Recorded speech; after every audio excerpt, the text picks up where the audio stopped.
Hello and welcome. I'm Leslie Boney, Director of the Institute for Emerging Issues at NC State University. And if you are happily in a job right now, you may not see it.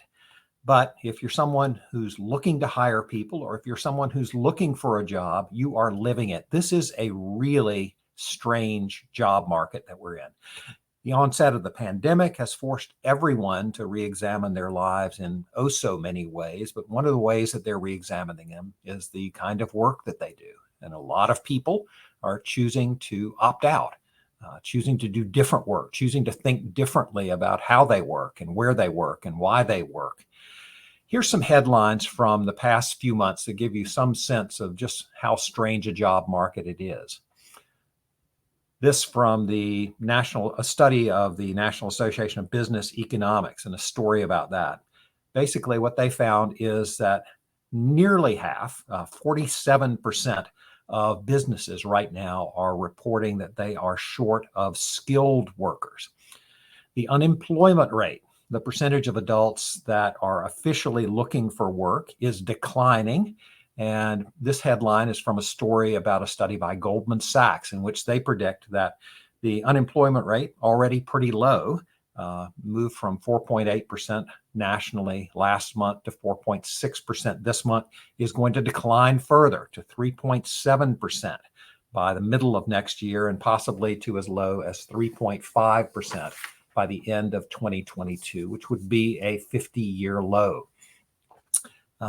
This from a headline about a study from the U.S. Department of Labor. For the second straight month, Americans quit at a record pace. Before the pandemic, about 3.6 million people a month were quitting their jobs. That number has soared during the pandemic. Last month, it set an all-time record for the second straight month. 4.4 million people gave notice that they were quitting. And a lot of those people who are quitting are not immediately jumping back in. The number of Americans that are looking for work is down 5 million from pre-pandemic levels. So just to summarize, more job openings, low unemployment heading to record levels, more people quitting, fewer people looking. One of our guests on today's show called this the most difficult hiring environment for employers in a generation or more, and consequently the most promising labor market for job seekers in recent memory.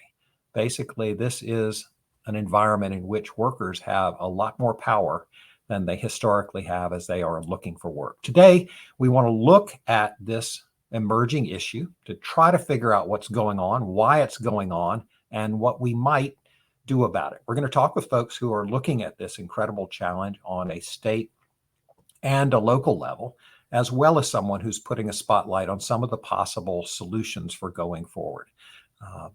How a new group of workers, several new groups of workers, might provide part of a solution to part of this challenge. So even if you don't think any of this matters to you, it probably should. It may well matter to someone in your family right now. It will also undoubtedly impact your ability to buy stuff, how much it costs, how quickly someone responds to your questions.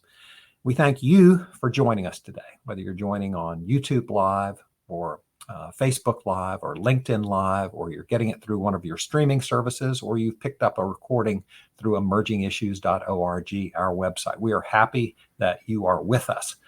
I want to introduce the person on our staff who's been spending the most time looking at and thinking about this issue, Sarah Langer Hall, who's IEI's Senior Policy and Program Manager, hoping that she can give us some grounding. Sarah, IEI has been spending the last 6 months looking at the importance of increased educational attainment to meet workforce needs, and that's going to be the subject of the Emerging Issues Forum on February 8th. But you've gotten interested in another closely related question, and that is, as the pandemic moves to endemic, or possibly the pandemic goes away, there don't appear to be enough people looking for work. You've introduced to our office the term sansdemic, and you've talked about a demographic drought. Can you just explain a little bit about what the sansdemic is and what you've been thinking about and looking at, and where people are seem to be opting out? Sure, Leslie, and thanks so much for having me. I did not coin this term. In fact, was reading a recent article by NC called "The Demographic Drought," in which they talk about the sandemic lack of people, or in our case of the workforce, not enough people. And what the article points out, or the research points out, is that we're seeing a decline in the birth rate globally, but also a declining trend among workers of prime age, which we usually talk about as 25 to 54-year-olds, particularly men. And it's really interesting. So some of the potential reasons behind this include increased incarceration rates, lower paying jobs for those with lower skills, the opioid epidemic, and two other potential factors that I'm finding of great interest: the transfer of wealth from baby boom parents to their millennial children, and an increase in video game addictions of young men. So, but really interesting report. And yes, the sandemic. So even as we talk about the worker shortage of today, we need to be thinking about what's next down the pipeline for workers. What are you beginning to see in terms of groups? You've talked about some of them. Any others? We've talked about women in the past, seem to be opting out. Yeah, so when we really look at who's been disproportionately impacted by the pandemic, we've seen women, people of color, low wealth individuals, and even disconnected youth. So youth that are of, older but still not employed. But I've been really interested in other groups that have historically had less access to the labor market. So military veterans, people with disabilities, those living in rural communities, bilingual, bicultural workers, and those who have been justice involved or have had some involvement in the criminal justice system. Another group I've been really interested in learning more about, especially when it comes to filling our labor shortage, is those nearing retirement age. I think that will be an important group to look at in the future. So again, I'm really interested in learning more about this issue and hearing from our guests today. Yeah, we've got a great set of guests. Let me just start by bringing on Andrew Berger-Gross. He's written one of the best studies that I've seen about the state's labor shortage. It came out in the summer from North Carolina Department of Commerce's Labor and Economic Analysis Division, also called LEAD. The study was called Help Wanted, an update on North Carolina's labor shortage. And Andrew has since developed a lot of other data. But Andrew, first of all, thank you for joining us. Oh, it's a pleasure to be here, Leslie and Sarah. Let me just put up on the screen one of the charts from your study back in July that I think graphically shows what's going on when it comes to the worker supply question. It's a chart that looks longitudinally at what's happened in terms of the number of people seeking jobs compared to the number of jobs that are out there. And you see December 2007, before the Great Recession, there were about 3 people looking for a job for every job that was available. That spiked, obviously, during the recession, but then a steady decline began. And we were not in great shape before COVID. There was a little bit of a spike during COVID. And since then, there's been an even further decline. And I wonder if you could just talk about why that is, Andrew. What's going on here? Why do we have so few job seekers and so many jobs available relative to the past? Sure. Glad to offer my perspective on this topic. So just to provide a little update, these data are current as of May 2021. The most recent data suggests that we've basically reached a bit of a trough in our labor market at 1 job seeker per job opening. So very tight hiring conditions. And really, when you look back in history, past 50 years, we only see 2 periods of time when markets were even nearly this tight. One, not so long ago, just before the pandemic, when folks were already talking about hiring challenges, and 2, in the late 1990s, before the onset of the 2001 recession. So what's going on right now? There's a lot to talk about on the labor supply side, job seekers, but just as important is what is going on with labor demand. The number of job openings that employers are posting is at a record high, far and beyond. Where is a lot of that demand coming from? Well, it's coming from places like restaurants, warehouse workers, manufacturing, personal services, retail trade. So what do a lot of these jobs have in common? Well, a lot of them are relatively low wage. A lot of them require in-person contact with customers or colleagues. So there's a lot of demand there. And really, labor markets have tightened across the board, across all sectors, across all regions of our state, and most regions of our country. So yes, all employers are having problems. But when you're talking about overall the demand issue, it's a lot of jobs that tend to meet a certain sort of description. So what's happening on the supply side? I like to divide this into what I might call short-term issues versus long-running issues. The long-running issues Sarah already touched on, demographic factors, long-term declines in population growth. We're just not having a lot of babies. We're just not having a lot of immigrants coming into our state or into our country at levels that we've seen in previous decades. So sources of new headcount have just sort of dried up. And for the population that we do have, labor force participation rates have been trending down for decades.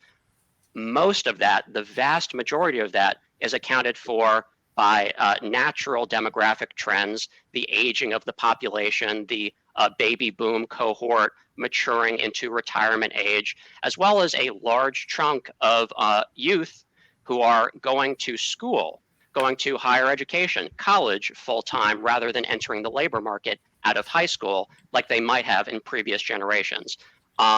So those are the long-term factors. Short-term factors are, of course, the pandemic, COVID-19. The Census Bureau's Household Pulse survey tells us that there is still a bunch of folks who are very concerned about contracting the coronavirus or passing it on to their loved ones. So think about it. We still have a sizable chunk of our population who are immunocompromised and thus cannot benefit from the vaccine. Not necessarily a large share of our population, but enough to knock things off kilter when added to those long-running supply challenges. Now, I like to use a metaphor. I like to think about our labor market in terms of rush hour traffic, where the cars are labor demand and the road is labor supply. So when there are a lot of cars on the road, you could be moving along, good 40, 50 miles per hour, but all it takes is a little something, a small accident, a little rain shower to completely bring things to a standstill. And that is what we're facing right now in our labor market. We were already so supply constrained by those long-running demographic forces that all it took was a pandemic to really knock things off kilter. But also there are so many cars on the road, so much labor demand, so many customers out there looking to spend money, so many businesses out there looking to supply goods and services, but they are constrained in the number of workers that they can hire to deliver those goods and services. So yes, we have a lot of supply side challenges, some related to the pandemic, which unfortunately is still with us, some related to demographic factors, which are decades in the making, but a lot of it also has to do with how strong and robust the demand side of our economy is right now. So Andrew, I have a question. You've long been my go-to guy for any question I have about labor force participation, so thank you. I was wondering if you could share a little bit more about prime age males, particularly in North Carolina. I shared some of the national trends from the MC report, but what are you seeing about the decline in male labor force participation among prime age workers here in North Carolina? It's an issue nationwide and in North Carolina, both men and women. Sorry, one sec.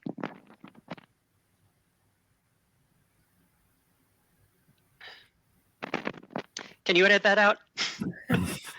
Just kidding.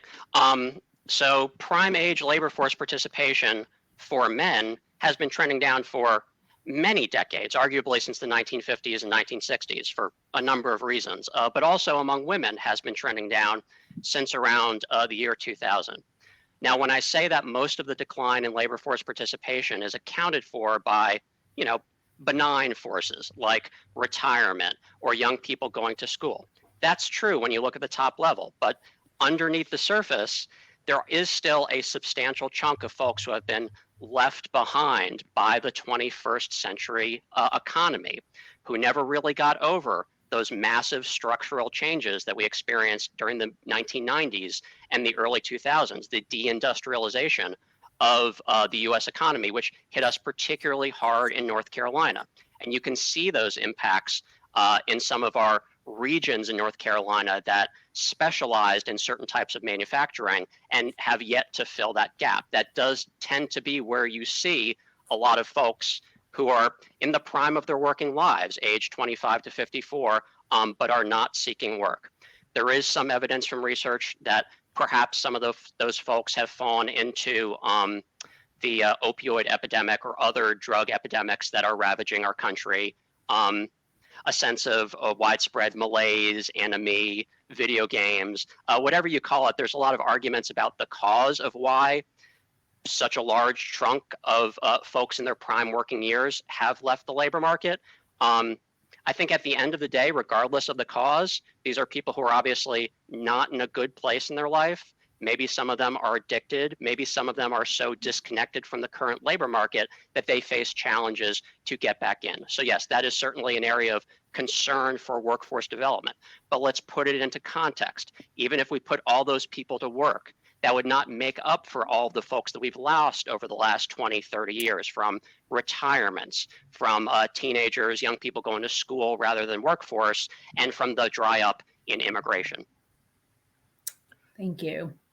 All right, I think you've given us enough fodder for the remainder of the hour, but we're coming back to you in just a few minutes. I want to introduce kind of a local perspective on this, and we're lucky to have with us Barbara Brothers of the Capital Area Workforce Board. She's the Business Engagement Director and has been spending a lot of time over the past few months talking to employers. Barbara, workforce boards kind of sit at this nexus of employers and employees.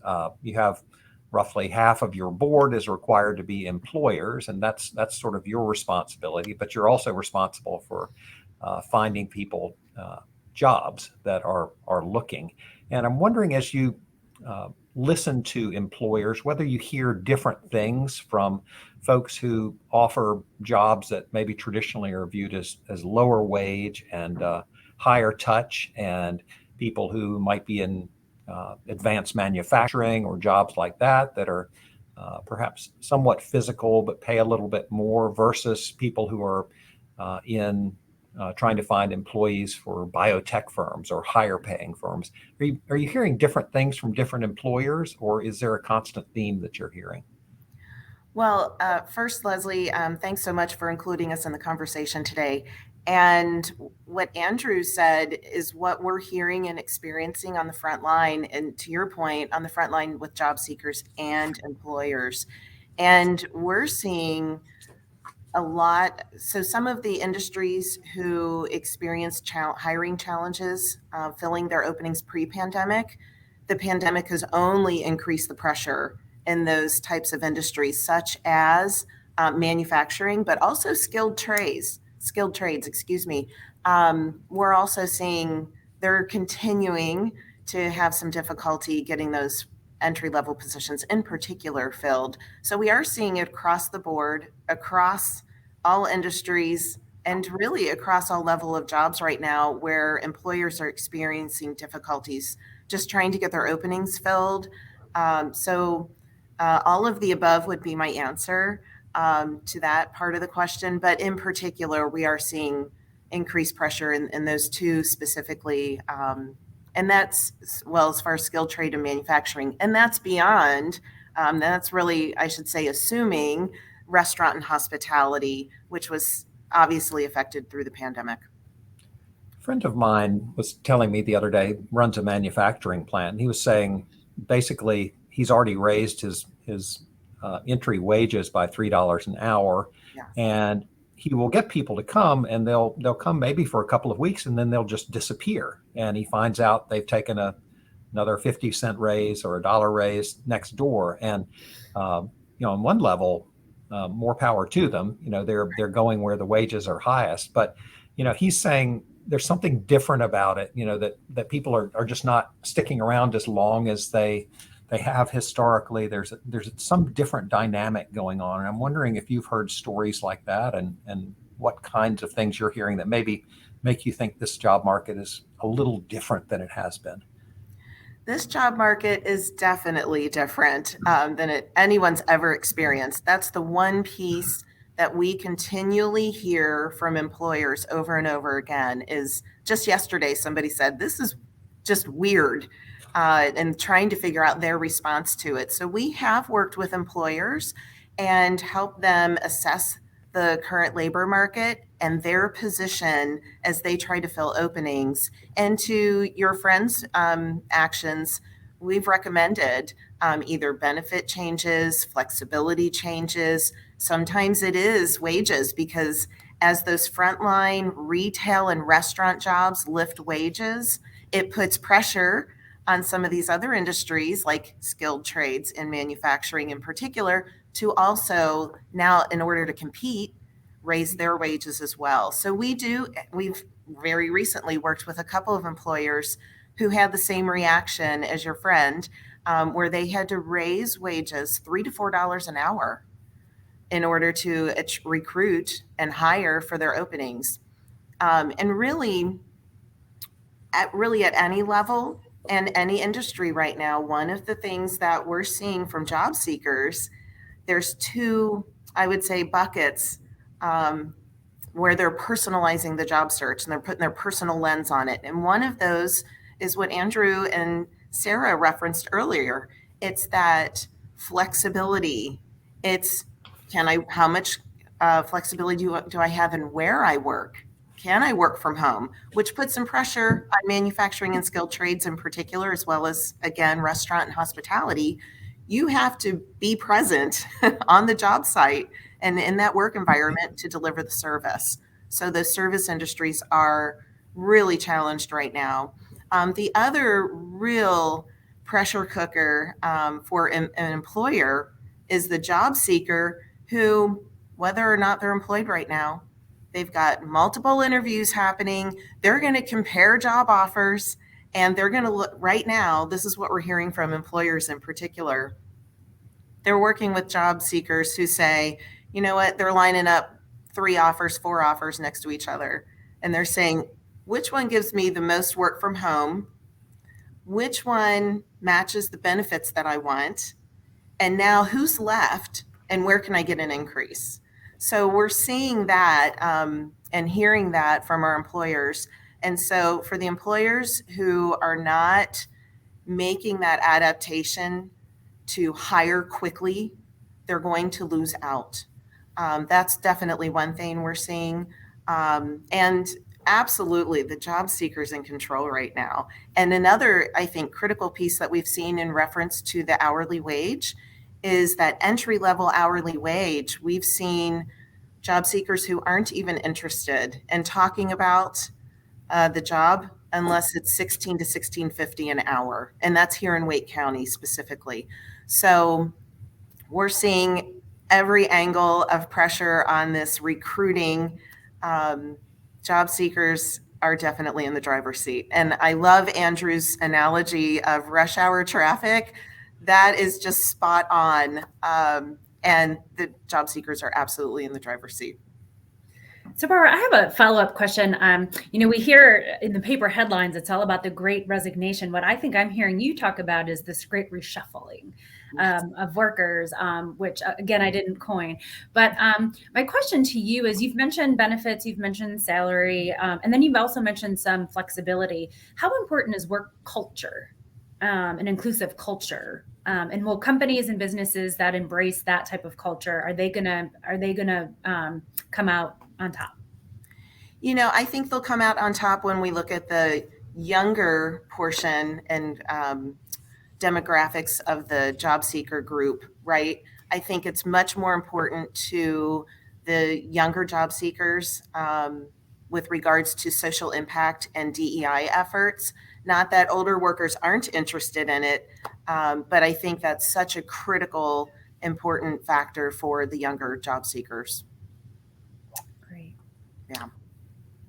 All right, we're sort of setting up a breadcrumb trail of stuff that we can find our way back to over time. But and Barbara, please stick with us. Wanted to bring in our third guest, who's really beginning to take a look at some of the potential solutions. And Trey Goodson is with the NC East Alliance. They have been doing recently a fall webinar series that's called the Untapped Labor Pool, that really tries to highlight some of those people who maybe aren't participating, who could participate and could unsnarl the traffic jam that both Barbara and Andrew have talked about. So far, you've looked at people moving out of the criminal justice system, folks moving out of the military, folks with disabilities. Trey, welcome. Thank you, Leslie, and thanks for having me. And you got it. Over the summer, we got connected with our partner, Sarah Bernard. She's an existing industries expansion manager for the Northeast Prosperity Zone for the Economic Development Partnership of North Carolina. And she came to us and was saying, workforce has been an issue even pre-pandemic, but it was just exacerbated with the pandemic, and all the employers in the industry are looking for workers and they're having a lot of issues. So she was saying, hey, what can we do? And we came together and developed this webinar series called the Untapped Talent Pool, highlighting programs that exist out there that, industries might not be aware of, that they can access and get some of these workers to fill the jobs they have available. So we developed a 3-part series. The first was focused on formerly incarcerated and prison work release programs. And in North Carolina, I believe there are 1,100 participants in the program each year. And we had folks kind of highlighting the program, how you can get involved in that program. And we have that recorded on our website, and those resources are on our website. But we also had an employer, Pinco Products, out of Greenville, and I believe their manufacturing facilities in Williamston. And they've been taking advantage of the program since 2018. And Tom Kulakowski did a great job speaking on the program, talking about how it's just so beneficial for him. I think he has over 30 workers in the program, and they have actually had individuals move institutions to get an opportunity to work at Pinco Products. He has great stories of individuals that have been very successful. One individual actually made so much money and saved so much money while he was in the program that he was able to start his own business when he was released. So that's been a very successful program that companies can take advantage of. Now, the second part we just had on November 10th, we highlighted veterans and transitioning military. This is a pretty large skilled labor force that companies could access. I think it's about 20,000 exiting military a year in North Carolina. And Kimberly Williams of North Carolina for military employment, she spoke on it and said that, a lot of these veterans don't have opportunities when they're exiting the military. They just kind of leave and then look for a job. So getting employers and industry connected to these veterans before they exit the military can help fill some of the jobs they have available. And I think she also mentioned that military occupations, there's 80% of military occupations have a civilian counterpart occupation in the workforce. So there's a lot of opportunities out there available that can match up veterans and industry in the region. And then finally, our third part will highlight workers with disabilities. We'll have East Carolina Vocational Commission. We'll also have Colony Tire. They take advantage of that workforce and use it to their advantage and their benefit. And we'll see how companies can get connected with those programs and hopefully, highlight some more solutions presently that companies can take advantage of to fill some of the jobs they have available.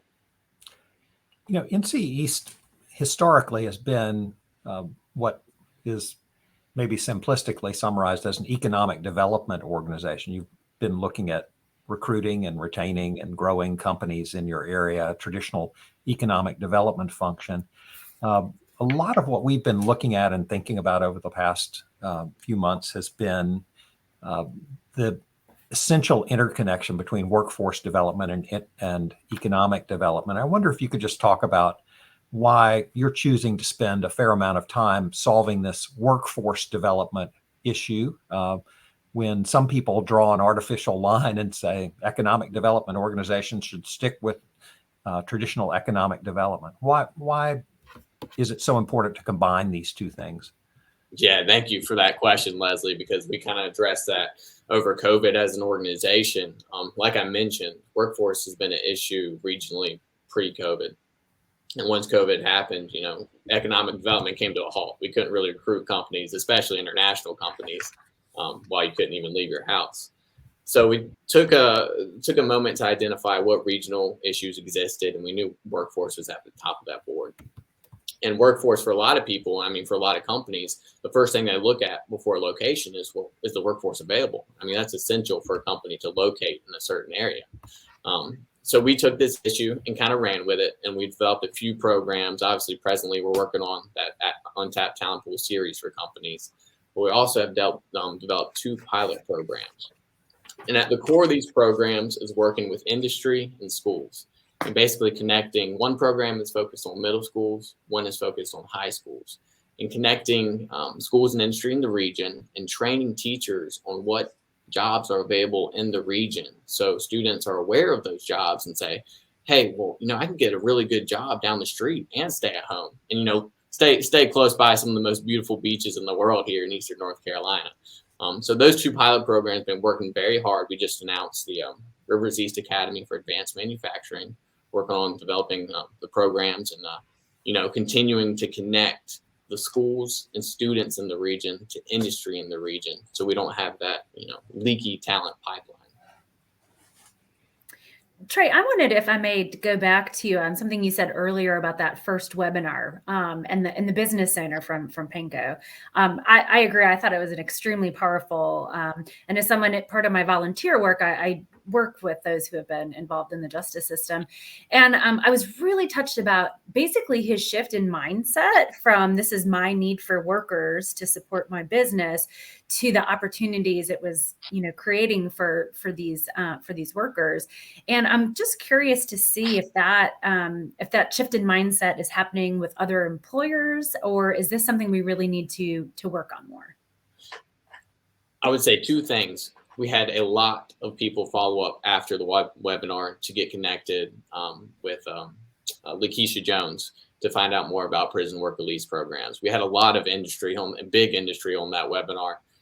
So they were connected to that program and are exploring those options. But I will also say it probably is something that could be better communicated throughout the entire state to allow people to take advantage of that program. And, there were educational resources. I believe Victor Hennett from NC Commerce spoke on some resources. They can meet with companies and say, hey, this is how the program works. They have bonding that are sort of like insurance policies that, mitigate any risk with the workers.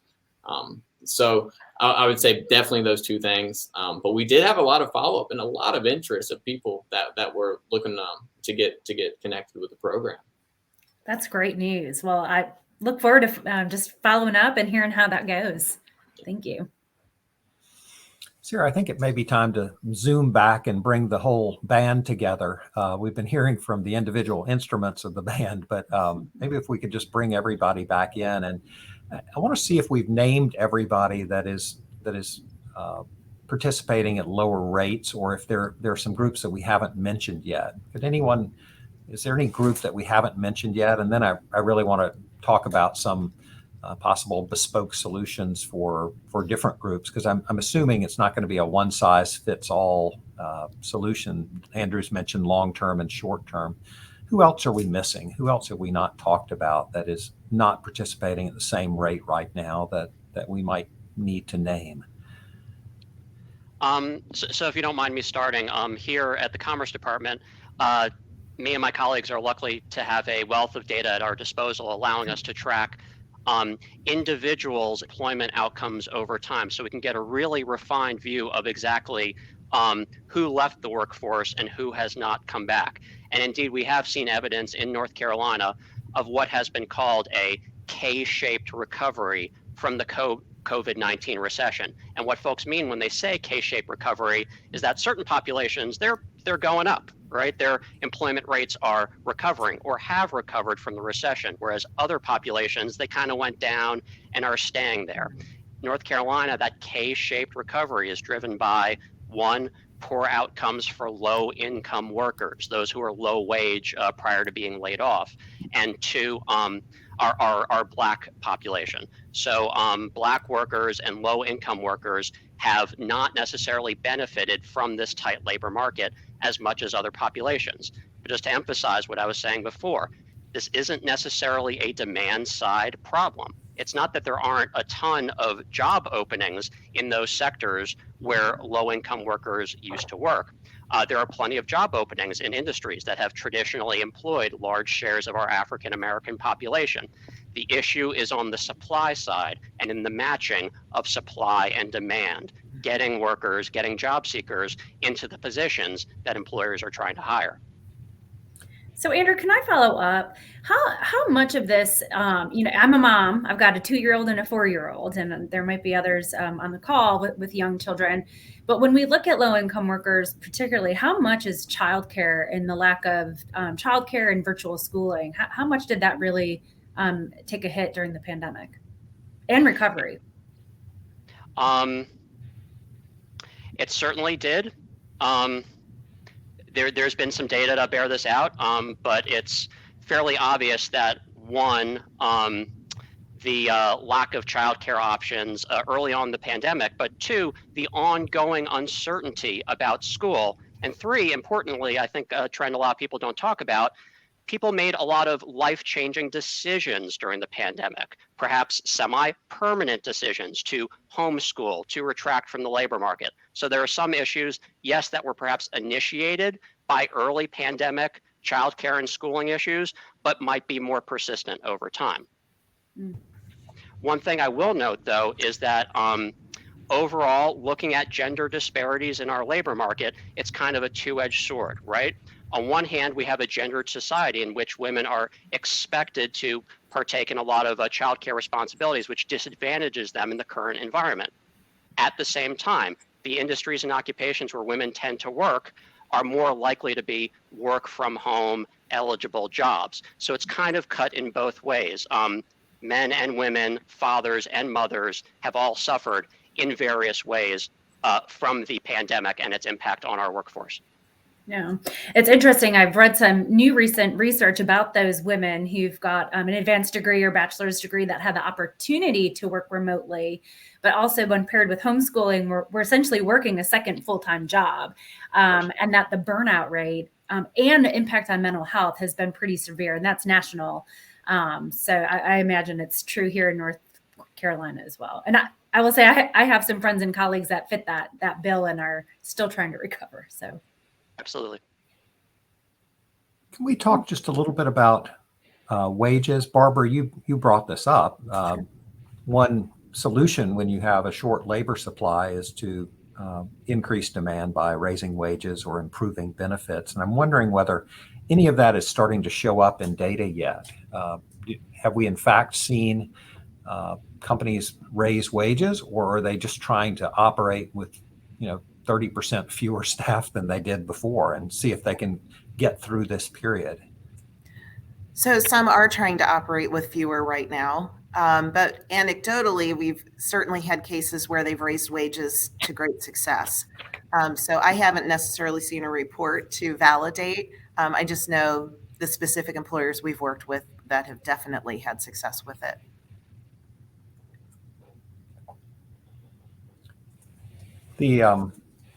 I think the other issue that I think two or three of you have already alluded to is changing the way the workplace worked. Barbara, you talked about more flexible hours or different locations for folks. Others have alluded to benefits beyond wages themselves. Wondering if you're hearing anything about that beginning to happen. Fundamental reexamination of how the workplace is structured or how the benefit system is set up. Definitely. With some of the workforce very concerned about returning to in-person group office environments, I think there's a lot of employers who are considering the hybrid model, who can work from home, who can work a hybrid schedule, and who needs to be there full time. I think where available and accessible, that's being reevaluated from an employer standpoint. Part of that's the reality of the pandemic at the moment, right? But part of that is also from a retention strategy for employers to try and address, because one of the key things employers can do right now is do what they can to retain their current workforce and not create more openings that they need to hire for. Leslie, if I may add, one of the different issues we have here in a rural region, and it's existed for a long time, is you have a lot of companies that are ready to expand and need workers, but the issue is not necessarily getting the workers that exist in their area, but it's getting workers to move there because there's no housing. And obviously in rural areas, that's a big issue in a lot of communities. There's just no affordable housing for workers to move there and take those available jobs. So Trey, as a follow-up question, and this is obviously for only certain kind of jobs, but what role does broadband play, access to high quality broadband play in that? It's huge, and it plays into that housing issue as well. A lot of people may want to move to some of the small waterfront towns that we have in Eastern North Carolina. And we've had a couple of stories of people moving from the Northeast and living down here. But to work from home, broadband's essential nowadays, and not only for working from home, but, to go to school or for kids, you have to have broadband no matter where you live. And there's a lot of different programs, obviously a lot of different money coming down. But, some of that's for different technologies that are necessary that rural areas, it's really complicated because rural areas, you have technologies that are going to be fixed wireless or satellite like Starlink that are going to be for the remote areas. And then in some higher populated areas, fiber is going to be possible. But in the near future, fiber is not necessarily possible for everywhere, and at least in a rural region. We've talked a little bit about unemployment, and I wanted to kind of tease out some of the nuance in that. So we're seeing unemployment, official unemployment rates dropping, and most people focus on the big number that everybody talks about, which is the percentage of people who are actively looking for work. But there's another set of indices that the Department of Labor keeps up with that are looking at people who are also called discouraged workers, some people who are opting out of they're not actively looking, so they don't show up in the unemployment rate, or they are sometimes considered underemployed. So there's a measure, the normal unemployment number we cite is called by the labor U3. Andrew, I'm wondering if you could talk about U6, because that's a number that is much larger than North Carolina's official unemployment rate. And last I saw, it was 9.5% of people that are either actively looking and can't find jobs or are underemployed. Can you talk a little bit about the importance of the U6 number? Sure. And I'll just say I don't necessarily put a lot of stock in that number, and I'll explain why. So the survey that it comes from, the Current Population Survey, which is the source of most of our statistics on unemployment and the labor force, it is a high quality survey with a long track record. And they do a very good job at measuring things like unemployment and employment, because they're very precise definitions, and they ask folks a lot of follow-up questions to verify that they are in either employed or unemployed status. A lot of what goes into the U6 and some of the other U's, alternative unemployment rates, are some of the follow-up questions about, okay, if you're out of the labor force, why are you out of the labor force? And for those types of things, I tend not to trust necessarily what people say so much as what they do. So back in the tight labor markets of 2018 and 2019, there were a lot of folks who told survey takers, yeah, I'm retired, I don't want a job right now, I'm not looking. And you look at those folks a month later, and guess what? They have a job. Because, right, maybe they saw an offer that caused them to reconsider why they think that they are in or out of the labor force. So, but I think you can tell the same story with the official numbers that are more precisely estimated. So what are we seeing in North Carolina? Fewer unemployed people. That's good. More employed people, more people with jobs. That's also good. But a persistently low labor force participation rate, which means that not as many people as we would like are benefiting from this expanding economy, number one. Number two, that feeds into the supply crunch that makes it harder for employers to fill their positions. Got it. Thank you for that clarity. So a few years ago, IEI was looking at this problem from a different angle, and we were looking at the speed with which AI was increasing. And it looked like by 2050, we might not have enough jobs for all the people who were looking for work. And now we're in this different situation where, at least in the near term, a lot of the AI that may eventually happen has not yet happened. And so people are still needed to do work that eventually machines may be able to do. And I'm wondering if this is just a short-term challenge, or if this is a 30-year challenge for North Carolina. Are we going to continue to not have enough workers for the jobs that we have? I'm asking you all to be sort of magicians and prognosticators here, but Andrew, you did earlier talk about a long-term problem and a short-term problem, and Sarah has talked about demographic droughts, and Sure. it's hard to change demographics. You're not going to invent a whole bunch of new 25-year-olds if they're not here, unless you find a way to import them. So any sense of how much of this challenge that we're in right now is going to be solved by artificial intelligence, and how much is something that we need to be just working on for the next 20 or 30 years? I can't predict the future, but I can describe what's happened in the past. Labor demand, the availability of jobs, and labor supply, workers providing their labor in the labor market, they tend to correspond with each other dynamically. So Sarah, you brought up before some of those folks in the prime of their working lives who have left the labor force, many of whom are in some of the left behind regions of our country and our state. So that was a situation in which a lot of the labor demand evaporated. A lot of the manufacturing jobs that were so prevalent in the 1980s, 1990s, just not there anymore. As a response, a lot of people are no longer supplying their labor, right? Because they're thinking, what's the point? So moving forward, right now, we are supply constrained. So perhaps we'll automate some jobs in response. Maybe we automate too many jobs, and that decreases job opportunity.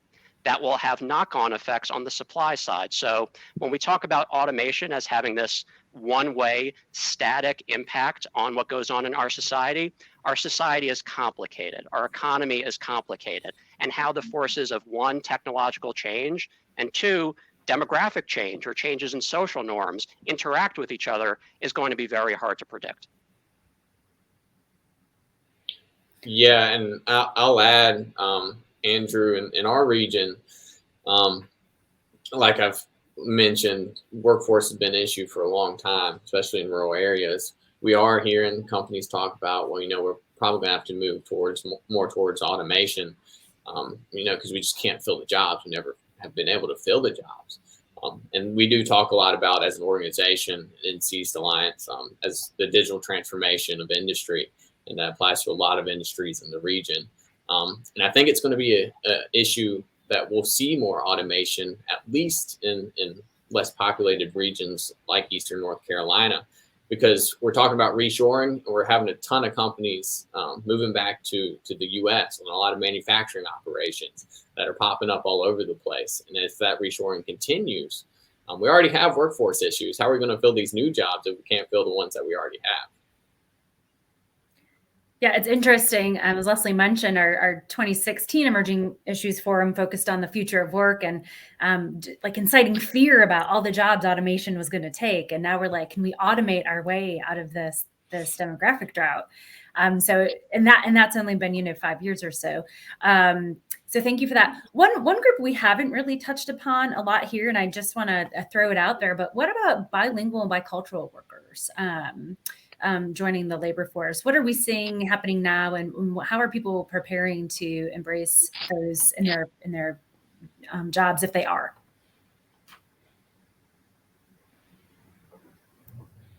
That's a great question, Sarah. And I would say there's not, from our standpoint, we're certainly sensitive to and aware of if there's language barriers and try to help folks resolve that on both sides of the equation between the employer and the job seeker. But in terms of any special programming or anything of that nature, we don't have any new programs that really address that at this time, but certainly staying aware if one's needed as we move along in the future. And as far as the automation question, just to jump in on that really quickly, digital literacy skills are so important across every job, no matter what job you're in, what industry or sector you're in. Digital literacy is so important. And so it is going to be interesting. And I was actually hoping Andrew would have the question on when we can all expect automation in our daily lives. But it is going to spur new learnings and new segment of our workforce, right? As that automation does become more prevalent in our personal and professional lives. And I'll add real quick, Barbara, you nailed it, because in rural areas, that's another issue with expanding broadband. Digital literacy is very low, and you have to bring in training programs just for people to learn how to use a computer if you want to expand broadband to rural areas. So it's another good point. Great point, Barbara. It is at least possible. There's a little bit of money in this newly passed state budget that appears to be tackling issues related to digital literacy, digital inclusion, maybe about $50 million. And so how that money is deployed, I think, is something that all of you could probably provide some advice on. Can I just ask if there is maybe one thing that we should be super aware of and be working on for the next year? How do we get through this period that we're in that's really scary for both employers, but also employees that are trying to figure out, whether they want to get back into the workforce? What's one thing we could start working on now that you think would be useful? While everybody ponders that question, because that's a really great question, and I'm going to buy myself a little time on that too, I did want to ask Andrew just a really quick question, because there is a segment of workers that we haven't really directly referenced, and that's the 1099 workers. We have been hearing more folks who are taking advantage of 1099 work because it's on demand. It's very convenient. They can work when they want, right? So Grubhub, DoorDash, Uber, Lyft, all of those, just as quick examples of 1099 work. Normally, we think of 1099 work more as that consultant professional, but that 1099 world really, I think, has greatly expanded. So I was just curious, particularly from Andrew, if he's seen that impact, and I think that has potential to be a growing segment of our workforce. Certainly. And we have some solid evidence on the growth, in particular of entrepreneurship, people starting new businesses, particularly new retail, especially web-based retail establishments. Not all of which are just, Etsy vanity projects, many of which are new employer businesses. After arguably 10, 20 years of stagnation in new startups, the COVID-19 pandemic has really spurred a lot of what economists call creative destruction. Some businesses that could not adapt apparently were left behind, but a bunch of entrepreneurial energy rushed in to take that place. So yeah, that is one of the aspects of our unprecedented, weird labor market. But it is not impacting the overall employment trends that I have described. North Carolina, our economy, in terms of gross domestic product, fully recovered as of the beginning of 2021. But as of when we're talking right now, we have still not fully recovered employment. So those employment statistics ask folks, regardless of whether they're working for themselves or working for an employer, are you employed? Are you working? Are you earning profits? And still that number is a good chunk below where it was pre-pandemic. So that entrepreneurial energy is filling some of the gap and perhaps complicating things on the labor market matching side. But even if we include that, we still have not completely filled the employment shortfall that the pandemic generated. But I appreciate you bringing that up, Barbara, because we've been hearing a lot about freelancers. I know that a big survey just in the Triangle focused about some of those freelance or 1099 needs. I'm really interested when that data becomes available. I think that's out of UNC Chapel Hill. So stay tuned. Absolutely. So Leslie, I'll go back to your original question, which is what should we all be focused on and working on in the next year? And I appreciate Andrew's answer on the 1099 conversation, because I'm going to actually answer the two things very specifically that we're definitely focusing on in an effort to help support the workforce of the next year. One is a mental health component We are adding a behavioral specialist into our career center, particularly, I mean, the pandemic's been tough on everyone, right? But even for some of those discouraged workers, right, after being unemployed for a certain amount of time, right, and that timing is different for everyone, it really starts to take a toll. And so having those types of services in our career center, we think is very important and critical. So out of a recent grant we received, the careers grant actually, we're able to fund and add those services to our center. The second piece that we're also working on is in our current career center setup, we don't have a direct way of supporting entrepreneurs. And so we are actually working on an entrepreneurship small business initiative to help those who want to launch, even just explore, is this for me? Can I do it? What's it going to take? And also, we've got some workforce development programs that we're putting in place right now to help those small micro businesses develop with specific workforce programs targeted just for them. So they're not having to compete with the large industry players, right? We're going to focus on just their growth. It could be businesses with 3 to 5 people, and we're going to focus on them and help them grow and thrive, and really try to help everybody benefit from this terrific growth that we have happening in the capital area. So just, I know I then gave you 3, you asked for 1. Right. We're working on all of those. Now, Barbara, we'll assume you're speaking for everybody. Andrew is more of a just the facts man. He has to be careful about making overt policy recommendations. And Trey, I would say the work of on untapped talent pools that you've been doing sort of speaks for itself. So thanks to all 3 of you for being with us. Sarah, I wonder if you could just give us some sense of what you're thinking about doing next and where you're going to be going with some of this thinking that you've heard today and some of the reading and other people you've been talking to over the next year. Where does this go from here? Yeah, so, I'm really interested in bringing people from different sectors, regions, and demographic groups, and really ideological perspectives to learn and share with one another about what we're hearing, about who's leaving, why they're leaving, and what they need, what the workers themselves need to be able to come back and fully participate. I'd be really interested in coming up with some nonpartisan recommendations for these different subgroups and bringing them forward at a large convening in the future where we can discuss and debate those a little bit further. So I'm sure I'll be reaching out to all of our guests.